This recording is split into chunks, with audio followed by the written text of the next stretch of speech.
तुलसी माँ को जल देते समय बोलने चाहिए। यह 3 शब्द सभी मनोकामनाएं पूर्ण हो जाती हैं। आज की इस कथा में हम जानेंगे तुलसी माँ के पौधे को जल देते समय क्या बोलना चाहिए। एक बार की बात, भगवान विष्णु आराम कर रहे थे, तभी वह माँ लक्ष्मी आई और माँ लक्ष्मी ने भगवान विष्णु से तुलसी माँ को जल देने का महत्व पूछ लिया था। तब भगवान विष्णु ने उन्हें उसका महत्व सुना दिया था।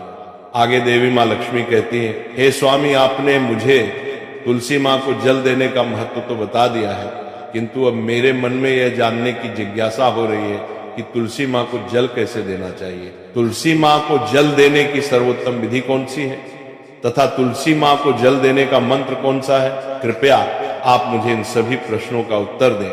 तब भगवान विष्णु देवी माँ लक्ष्मी से कहते हैं, हे देवी, जिस प्रकार से मैंने तुम्हें तुलसी माँ का महत्व सुनाया है, उसी प्रकार से तुलसी माँ को जल देते समय बोले जाने वाले मंत्र का भी बड़ा महत्व है। यह मंत्र केवल 3 शब्दों का है, किंतु इसका प्रभाव बहुत कल्याणकारी है। जो भी इंसान प्रतिदिन तुलसी माँ को जल देते समय अपने मुख से केवल ये 3 शब्द बोल देता है, तो साक्षात माँ लक्ष्मी उसके घर में प्रवेश करती है, उसकी दरिद्रता समाप्त हो जाती है, उसे धन धान्य की प्राप्ति होती है।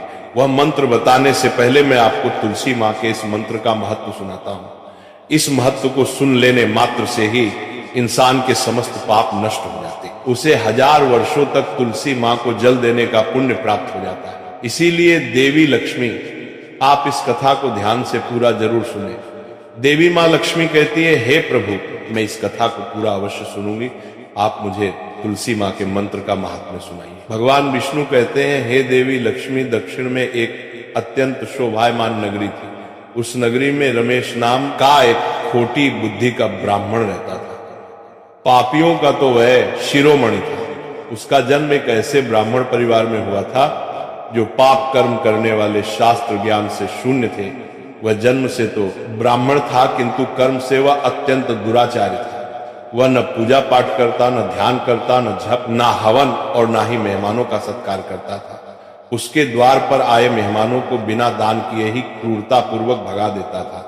स्त्री लंपट होने के कारण वह सदैव ही पराई स्त्रियों में आसक्त रहता था। उसे मदिरापान करने की भी आदत थी, साथ ही वह मांस खाया करता था। वह दिन में खेत में काम करके पत्ते बेचकर जीविका चलाया करता था और रात में वेश्याओं का सेवन करता था। इस प्रकार से उसे ब्राह्मण ने अनेक वर्षों तक जीवन व्यतीत किया। फिर एक दिन वह दुर्बुद्धि रमेश बेचने के लिए पत्ते इकट्ठा करने के लिए एक रस्सी की वाटिका में घूमने लगा और पत्ते तोड़ने लगा। तभी एक काल रूपधारी काले सर्प ने उसे ब्राह्मण को काट लिया और उसी समय पर उसकी मृत्यु हो गई। उसके बाद 2 यम के दूत उसे लेने के लिए उस स्थान पर प्रकट हुए और उसे उठाकर यमलोक ले जाने लगे। मार्ग में वह यम दूतों के सामने बहुत विलाप करने लगा, हे दूत, मुझे कहाँ ले जा रहे हो? मुझे छोड़ दो, मेरे प्राण बख्श दो। किंतु यमदूत उसे ये कहते हुए ले जाने लगे, अरे दुष्ट ब्राह्मण, तेरे पाप कर्मों के कारण तुझे सांप ने काट लिया है। अब यमदेव तुझे अवश्य घोर नरक में डाल देंगे। फिर यम के दूत उसे ब्राह्मण को लेकर यमलोक पहुंचते हैं और यमदेव के सामने खड़े हो जाते हैं। चित्रगुप्त उसे ब्राह्मण का लेखा जोखा निकालते हैं और यमदेव से कहते हैं, हे धर्मराज, इस ब्राह्मण ने बचपन से लेकर मृत्यु तक पाप ही पाप किया, इसने कभी कोई पुण्य का काम नहीं किया है। फिर धर्मराज अपने दूतों से कहते हैं, हे दूतों, इस घोर पाप करने वाले ब्राह्मण को उठाकर ले जाओ और उसे नरक में डाल दो। फिर यम के दूत उसे ब्राह्मण को ले जाते हैं और नरक की भयंकर अग्नि में धकेल देते हैं। अनेक वर्षों तक नरक में सजा भुगतने के बाद उस ब्राह्मण को दूसरे जन्म में एक बैल का शरीर मिलता है। बैल का जन्म पाकर वह बोझ उठाने का काम करने लगा। उसका मालिक उससे दिन रात काम करवाने लगा। फिर जब उस बैल की शक्ति कम हुई तो उसके मालिक ने उसे एक लंगड़े आदमी को बेच दिया। उस लंगड़े आदमी ने उस बैल को खुद का बोझ उठाने के लिए उपयोग किया। वो उसकी पीठ पर बैठकर घुमा करता था। इस प्रकार से उस बैल ने 8 वर्ष तक उस लंगड़े आदमी का बोझ उठाया। फिर एक दिन वो लंगड़ा आदमी उस बैल की पीठ पर बैठकर किसी ऊंचे पर्वत पर जाने लगता है। उस पर्वत पर बहुत देर तक चढ़ने के कारण वो बैल बहुत थक गया, उसकी शक्ति क्षीण हो गई और कुछ समय बाद वह बैल बहुत जोर से मूर्छित होकर जमीन पर गिर पड़ा और अंतिम सांसें लेने लगा। तभी वहां पर खड़े लोगों को उस बैल पर बड़ी दया आ गई और वे उसके मुख बात कर देखे मूर्छित होकर में पानी डालने लगे। फिर उन लोगों में एक पुण्य आत्मा व्यक्ति था, उसने उस बैल का कल्याण करने के लिए अपना पुण्य उस बैल को दे दिया। उसे देखकर अन्य लोगों ने भी अपना अपना पुण्य याद करके कुछ पुण्य उस बैल को दे दिया ताकि उसे मुक्ति मिल सके। उसी भीड़ में एक वेश्या भी खड़ी हुई थी, सभी लोग अपना पुण्य उस बैल को दे रहे। यह देखकर उस वेश्या ने भी अपना पुण्य उस बैल को दे दिया। कुछ देर बाद उसे बैल की मृत्यु हो जाती है। फिर उस स्थान पर यमदूत आते हैं और उस बैल के शरीर से उस ब्राह्मण की आत्मा को निकालकर यमलोक ले जाते हैं। यमलोक ले जाने पर उसे यमदेव के सामने खड़ा किया जाता है और फिर चित्रगुप्त उसका लेखा जोखा देखते हैं तो वे आश्चर्य में पड़ जाते हैं। उस वेश्या के द्वारा उस बैल को दिया हुआ पुण्य बहुत बड़ा होता है। उस पुण्य के प्रभाव से सभी जन्मों के पाप नष्ट हो जाते हैं।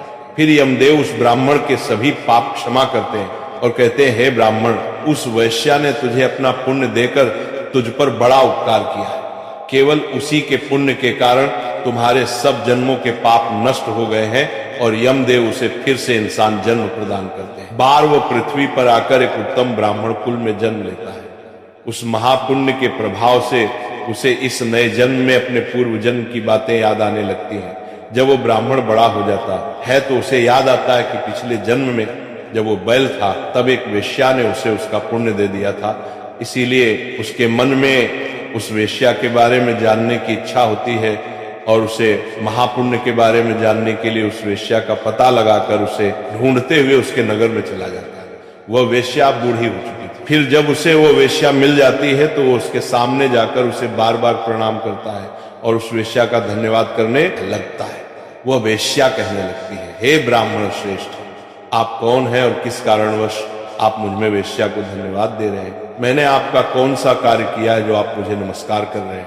तब वो ब्राह्मण कहता है, हे माँ, मैं वही बैल हूं जिसे तुमने अपना पुण्य दे डाला था।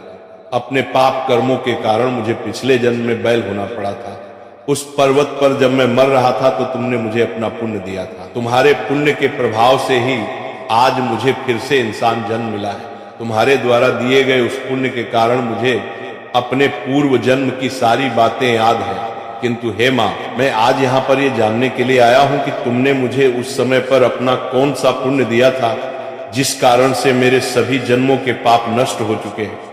मैं उस पुण्य के बारे में जानना चाहता है। तब वेश्या ने कहा, हे ब्राह्मण श्रेष्ठ, मैंने तो अपने जीवन में कोई पुण्य के काम नहीं किए हैं, किंतु मेरे घर में एक तोता है जो पिंजरे में रहकर हमेशा कुछ बोलता रहता है, जिसे सुनकर मेरा अंतकरण पवित्र हो गया है। उसी तोते के द्वारा बोले गए मंत्र का पुण्य मैंने तुम्हें दान में दिया था। फिर वह वैश्य और वह ब्राह्मण उस तोते के पास जाते हैं और उसे पूछने लगते हैं, हे शुक, तुम कौन सा मंत्र बोलते रहते हो जिससे हमारे जीवन का उद्धार हुआ है? यह मंत्र तुम्हें किसने सिखाया और इस मंत्र का क्या अर्थ होता है? तब उस तोते ने अपने पूर्व जन्म का वृतांत सुनाना आरंभ किया। वह तोता कहने लगा, हे ब्राह्मण श्रेष्ठ, पिछले जन्म में मैं एक ब्राह्मण था। मैं अपने ज्ञान के अहंकार में अंधा हो चुका था। मैंने कभी गुरुजनों का आदर नहीं किया, सदैव ही उनका अपमान किया। मुझे अपने ज्ञान पर इतना अधिक घमंड हो गया था कि जिस कारण से मेरा क्रोध बहुत अधिक बढ़ गया और मैं सभी से द्वेष करने लगा, अन्य मनुष्यों को तुच्छ समझने लगा, विद्वानों का भरी सभा में अपमान करने लगा। फिर कालांतर में मेरी मृत्यु हो गई और मुझे यमलोक ले जाया गया। पूज्य जनों और गुरुजनों का अपमान करने के कारण मुझे तोते के कुल में डाल गया और मेरा जन्म एक तोते के रूप में हो गया। मेरे पाप कर्मों के कारण छोटी अवस्था में ही मेरा अपने माता पिता से हो गया। फिर मैं पेड़ की डाल पर बैठकर रो रहा था तो उसी स्थान से कुछ मुनि जा रहे थे। उन्होंने मेरी दयनीय पुकार सुनी और मुझे लेकर अपने आश्रम में चले गए। वहां उस आश्रम पर उन्होंने मुझे एक सुंदर पिंजरे में रखा और मेरा अच्छी तरह से ख्याल रखा। वे मुझे प्रतिदिन भोजन दिया करते थे और पढ़ते थे। उस स्थान पर वे ऋषि मुनि, उनकी स्त्रियां और बालक सभी प्रतिदिन तुलसी के पौधे को जल देते थे और उसके सामने एक मंत्र का जप करते थे। उन्हीं के मुख बार बार उस मंत्र को सुनकर मैंने उसे रट लिया और तभी से मैं उसे पाठ करते थे।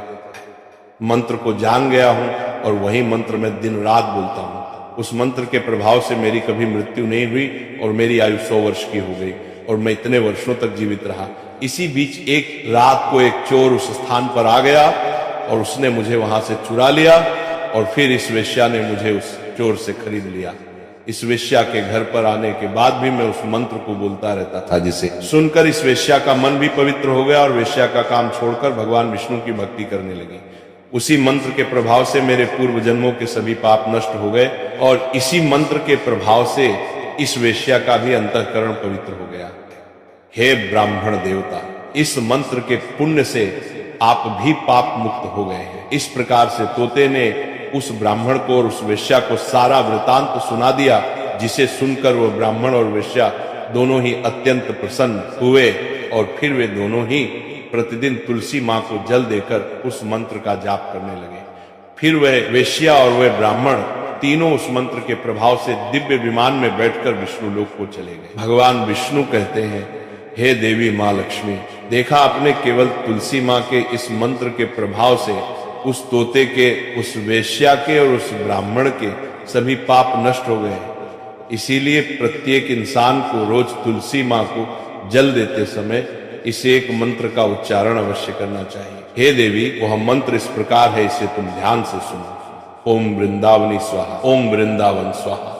भगवान विष्णु कहते हैं कि जो भी स्त्री प्रतिदिन तुलसी माँ के समक्ष इस मंत्र का उच्चारण करेगी वह सौभाग्यशाली बनेगी। जो भी पुरुष तुलसी माँ के सामने इस मंत्र का उच्चारण करेगा उसे अक्षय धन की प्राप्ति होगी। जिस घर के सामने प्रतिदिन तुलसी माँ की पूजा की जाएगी उस घर में साक्षात लक्ष्मी का वास होगा। तुलसी माँ का यह मंत्र राज कल्प तरु है, ये समस्त फलों को प्रदान करने वाला है।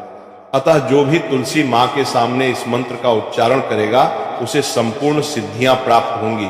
स्त्रियों को सदैव ही स्नान करके अपने बाल बांध कर मांग में सिंदूर भरकर प्रतिदिन तुलसी माँ को जल देना चाहिए और इस मंत्र का उच्चारण करना चाहिए।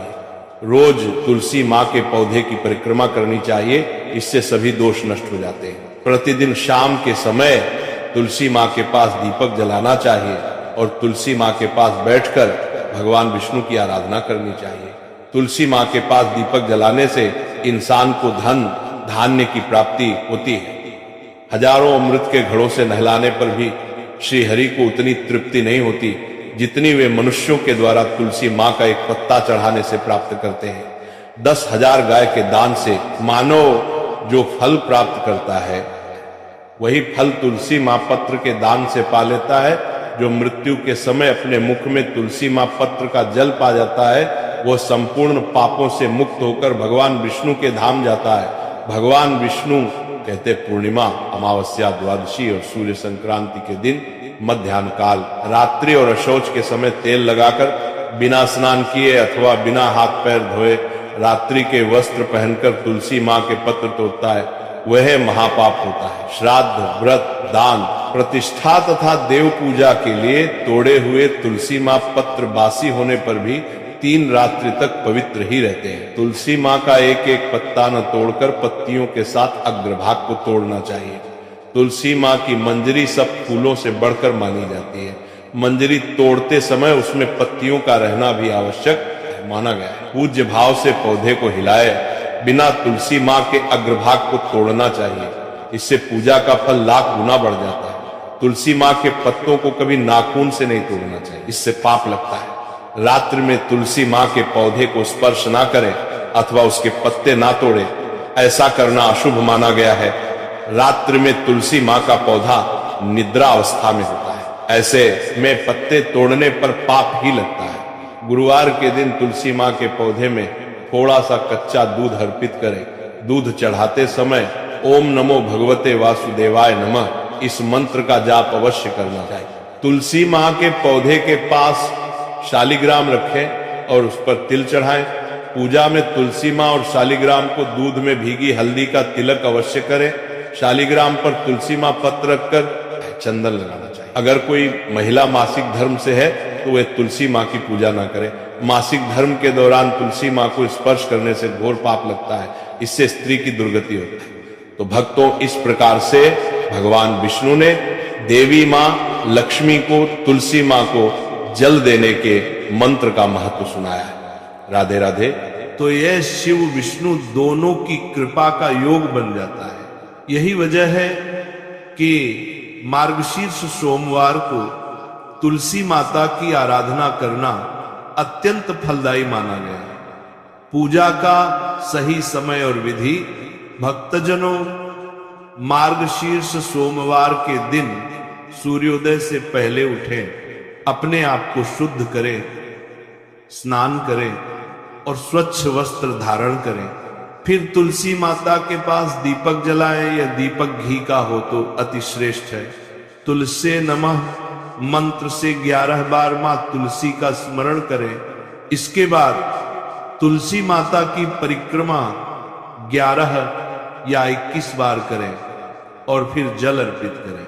फिर भगवान विष्णु या शालिग्राम का ध्यान करें और कहें, हे भगवान, मेरे जीवन में भक्ति, बुद्धि और संपत्ति का प्रकाश भर दो। यह साधना शाम के समय भी दोहराई जा सकती है। विशेषकर सूर्यास्त के बाद दीपदान अवश्य करें। सुखी जीवन के लिए तुलसी की सूखी लकड़ी का उपाय। तुलसी की सूखी लकड़ी अपने साथ रखना शुभ होता है। यदि किसी व्यक्ति को लगता है कि उसके घर में बरकत नहीं रहती, काम बनते बनते रुक जाते हैं, तो वह सूखी तुलसी की लकड़ी को अपने घर के मंदिर में रखे और उसके ऊपर रोड़ दीपक जलाए। मां लक्ष्मी की ऊर्जा स्वयं वहां प्रकट हो जाती है। यदि कोई नौकरी या व्यवसाय में सफलता चाहता है तो वह तुलसी की लकड़ी को अपने तिजोरी में या दक्षिण दिशा की दीवार में छिपा कर रखे, क्योंकि यह धनवृद्धि का संकल्प माना गया है। स्त्रियों के लिए विशेष उपाय, बहनों के लिए यह दिन अति विशेष है। यदि कोई स्त्री मार्गशीर्ष सोमवार को तुलसी माता के सामने दीपक जलाकर भगवान विष्णु का नाम ले, नमो भगवते वासुदेवाय 11 मंत्रों का जाप करे, तो उसे पति की दीर्घायु, घर में सुख और धन की प्राप्ति होती है। जो कन्याएं सद्गुणी वर की कामना करती हैं, वे तुलसी की सेवा करें। उन्हें भगवान श्री हरि स्वयं सर्वोत्तम जीवन साथी प्रदान करते हैं। पाप से मुक्ति और सदकर्मों का प्रकाश। भक्तों, कहते हैं तुलसी के दर्शन से पाप कट जाते हैं, पूजा से पुण्य बढ़ जाता है।